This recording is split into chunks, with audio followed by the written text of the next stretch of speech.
Hello everybody, hope आप सब अच्छे से होंगे। तो welcome back again to my new video.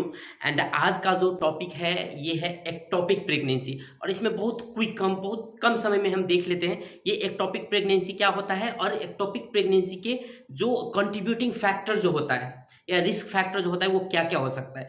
तो पहले तो ये एक्टोपिक प्रेगनेंसी अगर हम सिंपल लैंग्वेज में जाने तो एक्टोपिक प्रेगनेंसी का मतलब इंट्रा यूटेराइन में प्रेगनेंसी होना चाहिए, बट इंट्रा यूटेराइन में प्रेगनेंसी ना हो कि यानी कि यूटरस के अंदर प्रेगनेंसी ना हो कि किसी भी अदर्स लोकेशन पे प्रेगनेंसी का इम्प्लांटेशन हो जाना, इसको हम क्या बोलते हैं एक्टोपिक प्रेगनेंसी। यानी कि यूटरस में बच्चा ना बैठ के कहाँ पे, या तो ओवरीज में या तो फेलोपियन ट्यूब में या तो सर्विक्स में या किसी अदर जगह पे, ठीक है, जाकर अगर इम्प्लांटेशन हो गया है तो उसको हम क्या बोलेंगे एक्टोपिक प्रेगनेंसी बोलेंगे। जो जनरली जो मोस्ट कॉमन साइट जो होता है वो एक्टोपिक प्रेगनेंसी का वो होता है फेलोपियन ट्यूब, ठीक है। फेलोपियन ट्यूब का भी एम्प्यूला, एम्प्यूला में क्या होता है सबसे ज्यादा एक्टोपिक प्रेगनेंसी होने का चांसेस रहता है, ये आप लोगों को याद रखना है। और अब कंट्रीब्यूटिंग फैक्टर क्या क्या रीजन की वजह से एक्टोपिक प्रेगनेंसी होने का चांसेस हाई होता है। तो पहले अगर मदर को पहले भी अगर एक्टोपिक प्रेगनेंसी का हिस्ट्री रहा हो तो ये एक कॉज हो सकता है।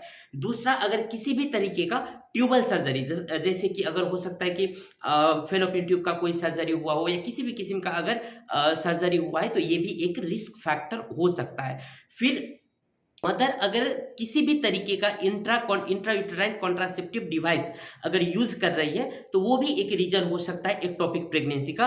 फिर अगर पीआईडी पेल्विक इन्फ्लामेटरी डिजीज है तो भी रिस्क हो सकता है एक्टोपिक प्रेगनेंसी का। अगर जेनाइटल ट्यूबरक्लोसिस है या फेलोपियन ट्यूब में अगर ट्यूबरक्लोसिस हो गया है तो ये भी एक रिस्क हो सकता है एक्टोपिक प्रेगनेंसी का।